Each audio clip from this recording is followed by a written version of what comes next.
आज हम fully discuss करेंगे कि हमारा स्टार्टअप जो किस बारे में, जो भी कैपिटल हम अगर अभी तक जो ऊपर किए वो फैमिली सपोर्टेड ही। तो होम ऑटोमेशन में हम बहुत चीज़ स्मार्ट करते हैं, जैसे आपका स्मार्ट फैन हो गया, स्मार्ट लाइट हो गया, स्मार्ट एसी हो गया। बट जैसे जैसे काम आगे बढ़ता गया हमें रिक्वायरमेंट बढ़ते गए। अगर देखें तो ये मेरा 3 सिस्टम है, ठीक है। इसमें एक ही सीपीयू लगा हुआ है और एक ही सीपीयू से तीनों में इक्वल पावर डिस्ट्रीब्यूट हो रहा है। ये मेरा फाइनल प्रोडक्ट है। ये फाइनल प्रोडक्ट जो है वो है water alarm bell, water tank alarm bell switch है। हेलो, तो कैसे हैं आप लोग? जैसे आप सबको पता है मेरा नाम है सुमित और आप देख रहे हैं सुमित पंडित ब्लॉग्स। तो जैसा मैंने कन्फेस किया था कि अब हमारा वीडियो कंसिस्टेंसी के साथ आएगा, तो उस कंसिस्टेंसी का ये सेकेंड सीरीज है, सेकेंड एपिसोड है, जिसमें हम बेसिकली आज हम फुल्ली डिस्कस करेंगे कि हमारा स्टार्टअप जो किस बारे में है और हम कर क्या रहे हैं, ठीक है। तो आइए चलिए आज थोड़ा सा हम बात करते हैं अपने स्टार्टअप के बारे में और अभी तक हमने क्या क्या किया है और किस तरह से हमने इस चीज़ को यहाँ तक इस पड़ाव तक पहुँचे हैं और इसमें क्या क्या हमें चीज़ें रिक्वायरमेंट हुई है। आज हम सबको वन बाय वन डिस्कस करते हैं। तो चलिए शुरू करते हैं। Let's start. जब हमने मतलब मैं और मेरा भाई साथ में मिलकर जब हमने प्लानिंग किया था कि लेट्स डू स्टार्टअप, तो उस समय हमारे पास कोई फंड नहीं था, ठीक है।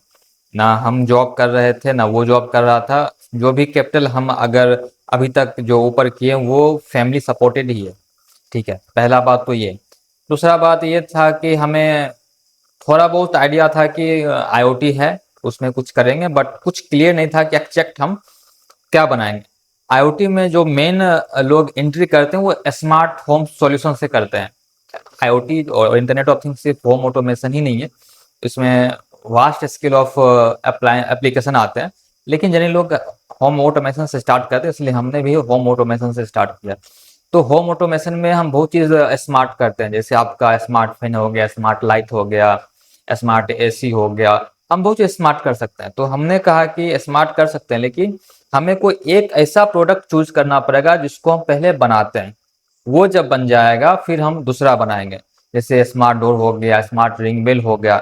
तो इसी तरह से हमने क्या किया कि हमने वाटर टैंक सॉल्यूशन पे पहले फोकस किया कि एक ऐसा पहले सॉल्यूशन बनाते हैं स्मार्ट होम के अंदर ही, एक फर्स्ट प्रोडक्ट जिसमें हम क्या करेंगे कि अपने घर के वाटर और मोटर सप्लाई को ऑटोमेटिक करेंगे, ठीक है। अगर ये प्रोडक्ट बन जाता है then I will go for further application जो पूरे होम ऑटोमेशन को कवर करेगा। तो फिर हमने होम क्या बोलते हैं कि वाटर टैंक सॉल्यूशन पे काम करना शुरू करने से पहले आता है आपको सेटअप करने के लिए, ठीक है, कि आपको पहले कुछ basic furniture and then table appliances और कंप्लायंसेस सेट सब करने पड़ते। तो हमारे पास स्पेस था बट कोई टेबल सेटअप नहीं था, तो हमने मिनिमम फंडिंग से कुछ दो मिनिमम टेबल मैंने सेटअप करवाया था। एंड हमारे पास अपना एक लैपटॉप था और हम मेरे भाई के पास एक लैपटॉप था। एंड देन कुछ सेंसर्स एंड माइक्रो कंट्रोलर थे, उससे मैंने शुरू किया। बट जैसे जैसे काम आगे बढ़ता गया हमें रिक्वायरमेंट बढ़ते गए, हमें और ज़्यादा नए कंप्यूटर की जरूरत पड़े। और एक कंप्यूटर अगर लें तो अच्छा कंप्यूटर जिसमें ग्राफिक्स कार्ड हो वो लगभग 1 लाख का आएगा। तो हमने उसमें भी कुछ नया कुछ क्रिएटिविटी किया। क्रिएटिविटी मतलब एक ऑप्शन मिल गया, ठीक है। उसमें मैंने क्या किया कि हमें 3 सिस्टम की जरूरत थी, तो मैंने क्या किया कि एक सीपीयू के पावर को यूज करके हमने पैरेलल 3 कंप्यूटर बनाया, ठीक है। हम आपको दिखाते हैं, अगर आप देखेंगे तो हम आपको ये चीज़ दिखाते हैं जो मुझे बहुत ज़्यादा हेल्पफुल किया है। अगर देखें तो ये मेरा 3 सिस्टम है, ठीक है। इसमें एक ही सीपीयू लगा हुआ है और एक ही सीपीयू से तीनों में इक्वल पावर डिस्ट्रीब्यूट हो रहा है। ऐसा नहीं है कि इसमें पावर ज़्यादा है उसमें पावर कम है, तीनों में इक्वली पावर, ठीक है। इसी वजह से इस दोनों में सॉलिड वर्क चल पाता है, उसमें फिल्मोरा या फिर कोई भी वीडियो एडिटिंग सॉफ्टवेयर चल पाता है, ठीक है। तो इसमें एक ऐसा सॉफ्टवेयर है एस्टर करके, आप देख सकते हैं यहाँ पे एस्टर करके सॉफ्टवेयर है। उस सॉफ्टवेयर के मदद से हमने इसको पैरेललाइज करने में सक्षम हुआ है। तो ये मुझे बहुत ज़्यादा हेल्पफुल किया कि क्योंकि जहाँ पे 1.5 से 2 लाख रुपये लगता वहाँ पे मैंने लगभग 70,000 में ये चीज़ कर दिया। तो मैं ये बात क्यों बता रहा हूँ कि स्टार्टअप के टाइम पे आपको देखना पड़ेगा कि आपके पास ज़्यादा फंड्स नहीं होते हैं, ठीक है? तो आप कैसे चीज़ों को ढूँढ पाएँ जिससे आपको मिनिमम से मिनिमम कॉस्ट में आपको वो चीज़ कर पाएँ जो आपको वर्क के लिए चाहिए होता है, ठीक है? तो ये सब चीज़ को फ़ोकस करते हुए हमने प्रोडक्ट डेवलपमेंट करना शुरू कर दिया। तो इन द वे जो मैंने पहला प्रोडक्ट पे रिसर्च एंड डेवलपमेंट शुरू किया था वो था स्मार्ट वाटर टैंक स्विच, तो वो मेरा कंप्लीट हो गया। बट फंडिंग चाहिए जिसमें हम क्या करेंगे कि मास पीस में मैन्युफैक्चरिंग करेंगे, तो वो अभी तक अवेलेबल नहीं हुआ है। तो उसके लिए हमने क्या किया, उससे छोटा वर्जन तैयार किया। इसमें एक अलग वर्जन है, उसमें क्या करेगा कि आपके वो मैनुअल है, बस आपका अगर टंकी फुल होता है तो अलार्म देगा, ठीक है? और अलार्म देगा तो मतलब आपका टंक फुल हो गया है और आप उसको जाके टंकी बंद कर दीजिए, ये मैनुअल है। तो इसके पीछे आइडिया ये था कि हमने अभी तक कोई बिजनेस नहीं किया, हमें नहीं पता है कि बिजनेस करते कैसे हैं, सेल्स कैसे करते हैं। तो हम एक मार्केट एंट्री लेवल प्रोडक्ट बनाए कि जिसमें कॉस्ट बहुत कम है, जिससे क्या करेंगे कि मेरा ट्रायल हो जाएगा कि बिजनेस कैसे करते हैं और हमें ही पता चल जाएगा कि हमारा जो प्रोडक्ट है उसका मार्केट रिस्पॉन्स क्या है, ठीक है? और वो जब प्रोडक्ट मेरा मार्केट में जाएगा, देन जो मेरा सेकेंड प्रोडक्ट है जिसपे मेरा रिसर्च हुआ है जो कि है स्मार्ट वाटर टैंक स्विच, वो फिर हम सेकेंड फेज में क्या करेंगे, उसको हम एज ए लॉन्च करेंगे। तो चलिए हम आपको दिखाते हैं क्या कहते हैं कि जो प्रोडक्ट है वो कैसा दिख रहा है। तो प्रोडक्ट मेरा कुछ ऐसा, ये मेरा फाइनल प्रोडक्ट है। ये फाइनल प्रोडक्ट जो है वो है water alarm bell, water tank alarm bell switch है, ठीक है? इसमें क्या होगा कि ये मैकेनिज्म बहुत सिंपल है। इसमें क्या होगा कि 2 वायर्स होंगे जो एज ए सेंसर चला जाएगा आपका वाटर टैंक में, और ये आपका कहीं रूम में जहाँ पे आप नोटिफिकेशन सुन पाए, और जैसे ही आपके टंकी का पानी भर जाएगा एंड देन आपका अलार्म देने लगेगा, ठीक है? और इसका जो टाइम ड्यूरेशन है अलार्म देने का 45 सेकेंड है। 45 सेकेंड के बाद ये अपने आप क्या करेगा कि बंद हो जाएगा। अगर उसके पहले आप अगर यहाँ पे हैं तो अगर ये स्विच आप क्लिक करते हैं तो उससे पहले भी बंद हो जाएगा।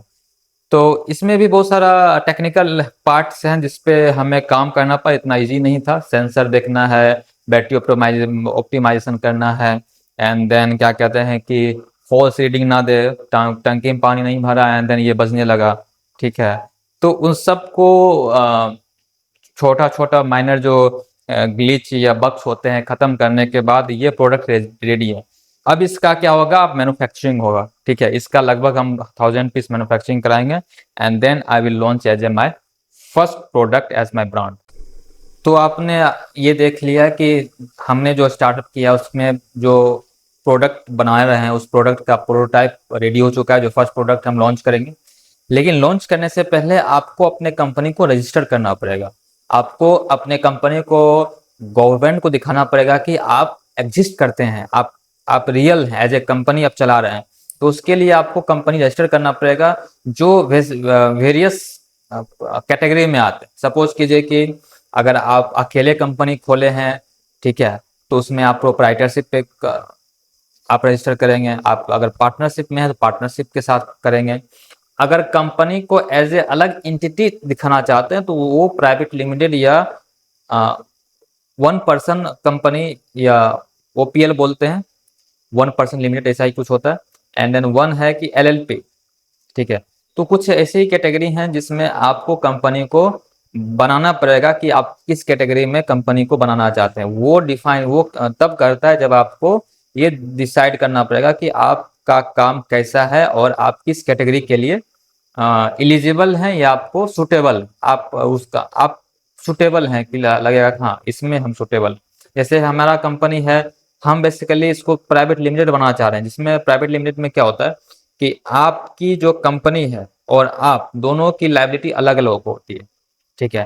Company as a individual entity है, आप एज ए अलग एंटिटी हैं, ठीक है? तो प्राइवेट लिमिटेड बनाना तब सही होता है जब कंपनी का अपना स्टेटस हो, कंपनी सेल्स में हो, ग्रो कर रहा हो, आपके पास पूरा ये हो कि हमारा कंपनी में इतना प्रोडक्ट पर डे का सेल हो रहा है, तो उसका एक स्टेटस होता है। तो अगर आप उस स्टेटस तक नहीं पहुंचे हैं तो द बेस्ट वे कि आप प्रोप्राइटरशिप से स्टार्ट करें एंड देन पहले कंपनी का एक स्टेटस बनाएं, देन आफ्टर आप प्राइवेट लिमिटेड में कन्वर्ट कर लें। देन हमने भी वो स्ट्रेटेजी अपनाया है हमने प्राइवेट प्रोप्राइटरशिप से स्टार्ट किया है। एंड देन अब इसका जो है ऑन द प्रोसेस रजिस्ट्रेशन चल रहा है। ये होने के बाद अब हम अब फंडिंग के लिए अप्लाई करेंगे, और अब हम आपको आगे वाले अपकमिंग वीडियो में ये शेयर करेंगे कि किस तरह से हम प्रोप्राइटरशिप के अंडर हम फंडिंग ले रहे हैं, कौन से पोर्टल से, कौन से गवर्नमेंट स्कीम का हम यूटिलाइज करने वाले हैं, और उस गवर्नमेंट स्कीम को से हमें अगर फंडिंग मिली है तो क्या क्या हमें बताना पड़ा और क्या क्या चीज़ हमें दिखाना पड़ा जिसके थ्रू हमें फंडिंग मिली है, और जो फंडिंग मिलेगी उस फंडिंग से हम कैसे कैसी चीज़ों को किस मनी को जितना मनी मिला उसको किस तरह से हम उसको यूटिलाइज करने वाले हैं। तो वो सारा चीज़ हम अपकमिंग वीडियो में दिखाएंगे। बेसिकली हम ही दिखाएंगे कि हम फंडिंग कैसे मिला, एंड देन उस फंडिंग से हम कंपनी कैसे लॉन्च करते हैं। तो बने रहिए हमारे साथ और मिलते हैं तब तक अगले वीडियो में। तब तक के लिए नमस्कार।